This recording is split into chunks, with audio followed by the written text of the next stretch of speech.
अध्याय पहला। भगवान विष्णु तथा गरुड़ के संवाद में गरुड़ पुराण सारोद्धार का उपक्रम पापी मनुष्य की इस लोक तथा परलोक में होने वाली दुर्गति का वर्णन, दश गात्र के पिंडदान से यातना देह का निर्माण होना, धर्म ही जिसका सुदृढ़ मूल है, वेद जिसका स्कंद तना है, पुराण रूपी शाखाओं से जो समृद्ध है, यज्ञ जिसका पुष्प है और मोक्ष जिसका फल है, ऐसे भगवान मधुसूदन पादप कल्प वृक्ष की जय हो। जैसे वृक्ष सबको आश्रय देता है, वैसे ही भगवान भी अपने चरण बिंदों में आश्रय देकर सबकी रक्षा करते हैं। इसीलिए भगवान मधुसूदन को यहाँ पादप वृक्ष की उपमा दी गई है। देव क्षेत्र नैमिषारण्य में स्वर्ग लोक की प्राप्ति की कामना से शौनक आदि ऋषियों ने एक बार सहस्र वर्षों में पूर्ण होने वाला यज्ञ प्रारंभ किया। एक समय प्रातः काल के हवन आदि कृत्यों का संपादन करके उन सभी मुनियों ने सत्कार किए गए आसीन सूत जी महाराज से आदर पूर्वक यह पूछा। ऋषियों ने कहा, हे सूत जी महाराज, आपने सुख देने वाले देव मार्ग का सम्यक निपूर्ण किया है। इस समय हम लोग भयावह यम मार्ग के विषय में सुनना चाहते हैं। आप सांसारिक दुखों को और उस कलेश के विनाश साधकों को, इस लोक और परलोक के कलेशों को यथार्थ वर्णन करने में समर्थ है। श्री सूत जी बोले, हे मुनियों, आप लोग सुने, मैं अत्यंत दुर्गम यम मार्ग के विषयों में कहता हूँ, जो पुण्य आत्मा जनों के लिए सुखद है और पापियों के लिए दुखद है। गरुड़ जी के पूछने पर भगवान विष्णु ने जैसा कुछ कहा था, मैं उसी प्रकार आप लोगों के संदेह की निवृत्ति के लिए कहता हूँ। किसी समय वैकुंठ में सुख पूर्वक विराजमान परम गुरु श्री हरि से विनीता पुत्र गरुड़ जी ने विनय से जूझकर पूछा। गरुड़ जी ने कहा, हे देव, आपने भक्ति मार्ग का अनेक प्रकार से मेरे समक्ष वर्णन किया है और भक्तों को प्राप्त होने वाली उत्तम गति के विषय में भी कहा है। अब हम भयंकर यम मार्ग के विषय में सुनना चाहते हैं। हमने सुना है कि आपकी भक्ति से विमुख प्राणी वहीं जाते हैं।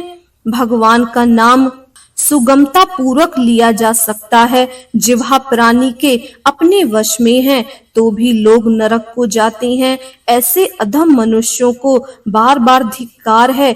इसीलिए हे भगवान, पापियों को जो गति प्राप्त होती है तथा यह मार्ग में जैसे वे अनेक प्रकार के दुख प्राप्त करते हैं, उसे आप मुझसे कहें। श्री भगवान बोले, हे पक्षींद्र, सुनो, मैं उस यम मार्ग के विषय में कहता हूँ, जिस मार्ग से पापी जन नरक की यातना करते हैं और जो सुनने वालों के लिए भी भयावह है।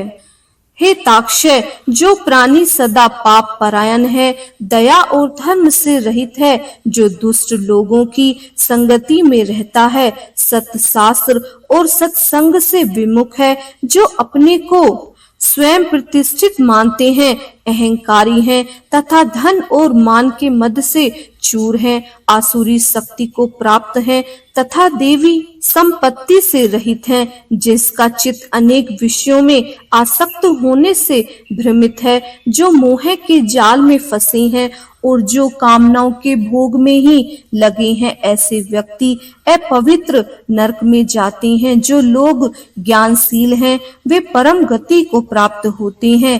पापी मनुष्य दुख पूर्वक यम यातना प्राप्त करते हैं। पापियों को इस लोक में जैसे दुखी की प्राप्ति होती है और मृत्यु के पश्चात वे जैसे यम यातना को प्राप्त होते हैं, उसे सुनो। यथोपार्जित पुण्य और पाप के फलों को पूर्व में भोगकर कर्म के संबंध से उसे कोई शारीरिक रोग हो जाता है। आदि मानसिक रोग और व्याधि शरीर रोग से युक्त तथा जीवन धारण करने की आशा से उत्कंठित उस व्यक्ति की जानकारी के बिना ही सर्प की भांति बलवान काल उसके समीप आ जाता है, उस मृत्यु की संप्राप्ति की स्थिति में भी उसे वैराग्य नहीं होता। उसने जिनका भरण पोषण किया है उन्हीं के द्वारा उसका भरण पोषण होता है। वृद्धावस्था के कारण विकृत रूप वाला और मरणाभिमुख वह व्यक्ति घर में अवमान पूर्वक दी हुई वस्तुओं को कुत्ते की भांति खाता हुआ जीवन व्यतीत करता है। वह रोगी हो जाता है, उसे मंद आदि हो जाती है और उसका आहार तथा उसकी सभी चेष्टाएं कम हो जाती हैं। प्राणवायु के बाहर निकलते हुए आंखें उलट जाती हैं, नाड़ियां कफ से रुक जाती हैं और उसे खांसी और श्वास लेने में यत्न करना पड़ता है तथा उसका कंठ से हुर्र हुर्र से शब्द निकलने लगते हैं। चिंता मगन स्वजनों से घिरा हुआ तथा सोया हुआ वह व्यक्ति काल पास के वशीभूत होने के कारण बुलाने पर भी नहीं बोलता।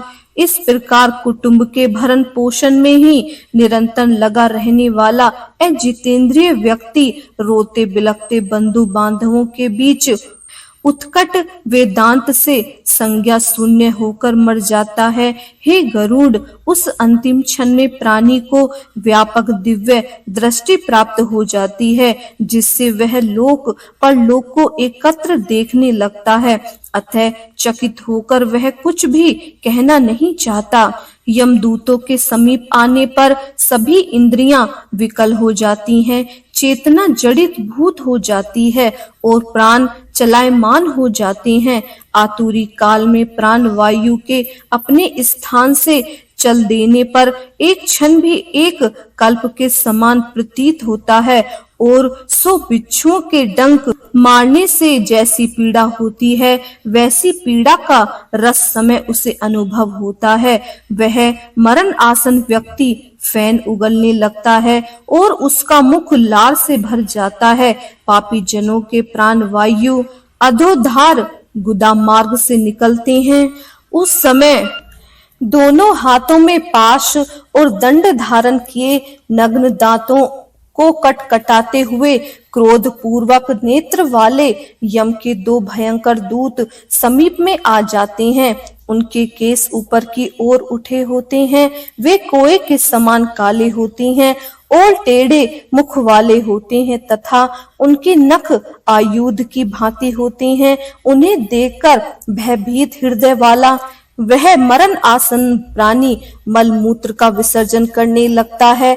अपने पंच भौतिक शरीर से हाय हाय करके करता हुआ निकलता हुआ तथा यमदूतों के द्वारा पकड़ा हुआ वह अंगुष्ठ मात्र प्राण का पुरुष अपने घरों को दौड़ता हुआ यमदूतों के द्वारा यातना देह से ढक करके गले में बलपूर्वक पासों से बांधकर सुदूर यम मार्ग पर यातनाओं के लिए उसी प्रकार ले जाया जाता है जिस प्रकार राजपुरुष दंडनीय अपराधी को ले जाते हैं। इस प्रकार ले जाए जाते हुए उस जीव को यम के दूत तर्जना करके डराते हैं और नरक के तीव्र भयानक पुनः पुनः वर्णन करते हैं।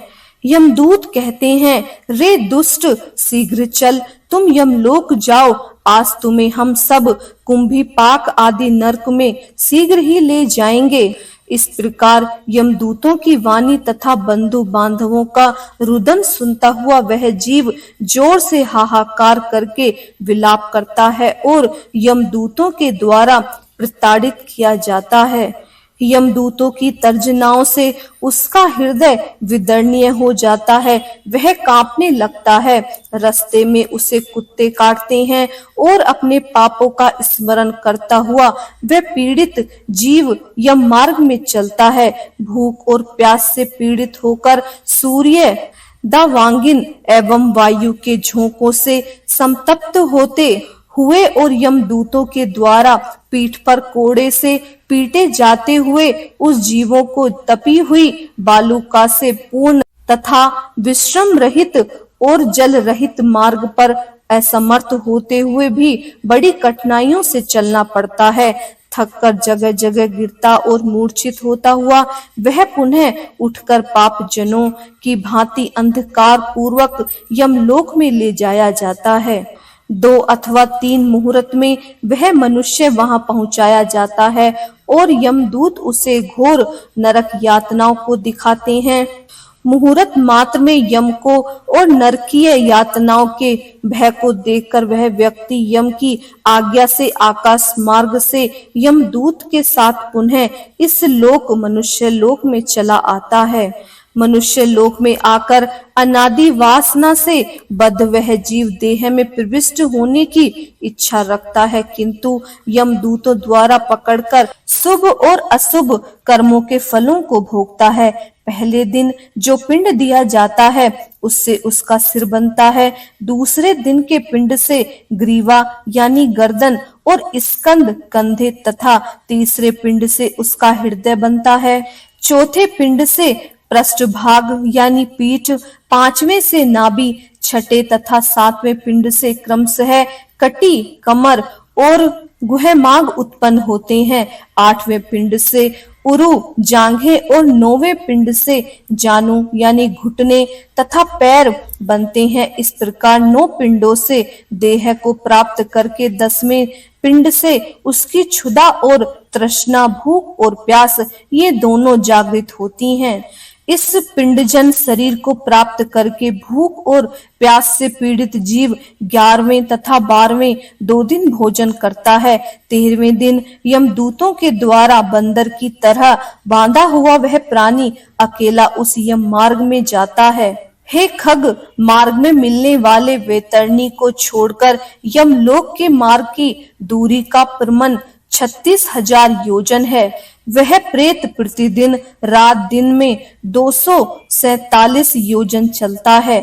मार्ग में आए हुए इन 16 पुरी नगरों को पार करके पातिकी व्यक्ति धर्मराज के भवन में जाता है। यमराज के दूतों के पासों से बंधा हुआ पापी जीव रास्ते भर हाहाकार करता रोता हुआ अपने घर को छोड़कर उसे यमपुरी को जाता है। प्रथम अध्याय समाप्त। इस प्रकार गरुड़ पुराण के अंतर्गत सारोध्य में पापियों के इस लोक तथा परलोक के दुख का निरूपण नामक पहला अध्याय पूर्ण हुआ। हरे कृष्णा। उम्मीद है ये अध्याय आपको पसंद आया होगा। यदि पसंद आया है तो प्लीज हमारे चैनल को सब्सक्राइब कीजिए, लाइक कीजिए और इस वीडियो को ज्यादा से ज्यादा शेयर कीजिए ताकि इसका लाभ आपको भी मिले। हरे कृष्णा। राधे राधे।